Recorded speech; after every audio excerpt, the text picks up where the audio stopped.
Bonjour mes chers taureaux, je vous remercie de me retrouver pour cet horoscope du mois de novembre 2015 sur lequel nous allons nous pencher dès à présent. Alors la première carte que nous avons tirée, c'est la carte de l'amoureux. Elle est là pour nous parler des aspects positifs qui rentrent en compte ce mois-ci. Elle pourrait nous dire que vous pourriez avoir votre cœur assez occupé. Dans le domaine sentimental, il est difficile de passer à côté du message très clair de cette lame. Nous avons un personnage central qui doit choisir entre deux femmes. C'est la multiplicité des choix amoureux, c'est les relations triangulaires, ça peut nous parler d'infidélité, mais dans le cas de ce tirage, les infidélités ne vous seront pas faites, c'est plutôt vous qui en êtes susceptible, qui êtes susceptible de les faire. C'est plutôt vous qui pouvez commettre ces infidélités. L'amoureux, ça peut nous parler de flirt, ça peut nous parler de rencontres naissantes, d'histoires ou d'idylles qui commencent aussi à émerger. Mais de façon plus générale, c'est la question du choix. C'est cette idée qu'on peut avoir des doutes, des hésitations, mais quand la carte de l'amoureux est dans l'aspect positif, il est important de trancher, de prendre des décisions et de s'y tenir. Parce que l'amoureux, c'est l'idée de suivre son cœur hein, dans les choix que l'on fait, mais d'arriver justement à décider si on va à droite ou à gauche. En face, on a la carte du mât qui est là pour nous parler des obstacles et des difficultés que vous êtes en mesure enfin susceptible de rencontrer ce mois-ci. Et la carte du mât, c'est une carte, on l'appelle autrement le fou.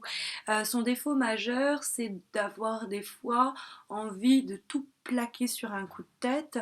Son originalité peut le desservir, mais c'est cette idée aussi que c'est quelqu'un qui n'est pas très sédentaire, qui a du mal à rester en place. Alors vous pourriez avoir un mât dans votre vie qui vous pose problème, ou vous pourriez être vous-même le mât, c'est-à-dire être derrière, vous vouloir par exemple vous poser en couple ou être attiré par quelqu'un qui aura du mal ou a du mal à se poser parce que la sédentarité c'est clairement pas le fort du mât. Le mât il a son bâton, son baluchon et il part sur la route. Donc ça pourrait nous dire de faire attention, de ne pas vous accoquiner d'un mât dans votre vie, de quelqu'un qui pourrait un petit peu vous faire tourner en bourrique parce que c'est pas quelqu'un qui est très stable, c'est quelqu'un qui est très épris de liberté, donc très difficile à cerner. Mais la carte du mât, ça peut aussi nous parler de vous et de vous mettre en garde contre les coups de folie, un petit peu les envies folles qui pourraient vous prendre et qui vous pourraient vous conduire à agir sur des coups de tête et impulsivement et peut-être du coup un peu égoïstement, hein, parce que le mât c'est ça. C'est aussi le mât, vous voyez, il part d'une aventure, il part d'aventure en aventure, d'expérience en expérience. Ce qui l'intéresse, c'est pas l'objectif à atteindre, c'est le chemin, c'est l'itinéraire. C'est vraiment en cela la figure de l'errance.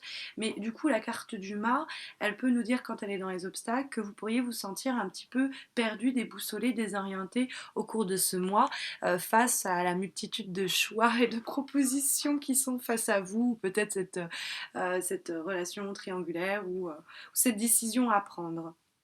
La carte que nous avons en vibration est très étrange dans le sens où elle est très forte compte tenu de la réponse qui lui fait face.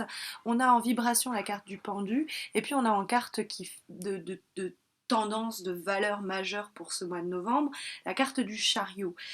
Du coup, le pendu, c'est l'inaction, c'est l'idée de ne pas pouvoir agir ou en tout cas de préférer attendre avant d'agir, c'est les blocages temporaires des fois qui s'avèrent être salutaires, on réfléchit avant de se lancer. Le pendu, c'est aussi l'attachement, le fait de ne pas quitter son poste, le fait d'être lié à une structure, le fait qui pèse comme ça au-dessus, ça peut être l'attachement, vous vivez en couple avec quelqu'un, qui pèse au-dessus, mais on sent quand même que vous avez envie de sortir de ce lien, de cette pause, de ce stand-by, de cette situation qui n'avance pas, puisque la carte qui lui fait réponse et qui donc clôt ce tirage de novembre, c'est la carte du chariot qui nous parle de cette envie d'avancer. Alors il va falloir avancer à la façon du chariot, c'est-à-dire de façon canalisée. Vous voyez, le chariot, il a deux chevaux qui partent dans des sens différents, ils ont des couleurs différentes. Son travail à lui, c'est de faire en sorte que ces chevaux le mènent tout de même à la même direction. Et ça illustre un peu ce côté antagoniste des pulsions contraires qu'on peut avoir, mais qu'il va falloir diriger dans une seule direction, celle qui vous semble la plus bonne après avoir peut-être pris le temps de réfléchir à la situation et surtout pas à céder aux impulsions du moment. Mais c'est vrai que le mât pourrait aussi nous parler de ce côté désorienté face à la multitude de choix qui vous reste à faire. Vous êtes dans une période où au cours de ce mois de novembre, vous allez réfléchir, vous allez peut-être reprendre votre souffle avant de repartir à la guerre et de remettre les choses en mouvement, comme semble l'indiquer la carte du chariot. Voilà, j'espère que cet horoscope pour ce mois de novembre et cette vidéo saura vous aiguiller ou pourra vous aider d'une quelconque façon. Je vous remercie d'avoir pris le temps de la regarder. Je vous invite à vous abonner à ma chaîne Facebook, ma chaîne YouTube, pardon, si ce n'est pas encore fait. Ça vous permettra, ça m'encourage, pardon, c'est un moteur pour moi de voir que je suis suivie et ça me encourage à persévérer et continuer à faire ces vidéos. Et puis vous pouvez aussi me suivre sur Facebook où j'organise chaque mois un concours pour permettre aux gens qui me suivent de remporter un tirage personnalisé gratuit. Et puis c'est l'occasion aussi pour moi de faire un peu de publicité.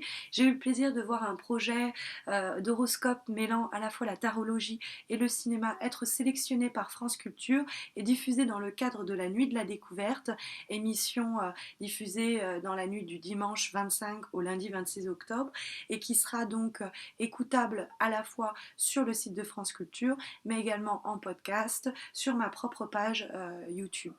Voilà, je vous souhaite à tous et à toutes un très bon mois de novembre. Je vous retrouve à la fin de ce même mois de novembre pour les horoscopes de décembre. D'ici là, prenez soin de vous.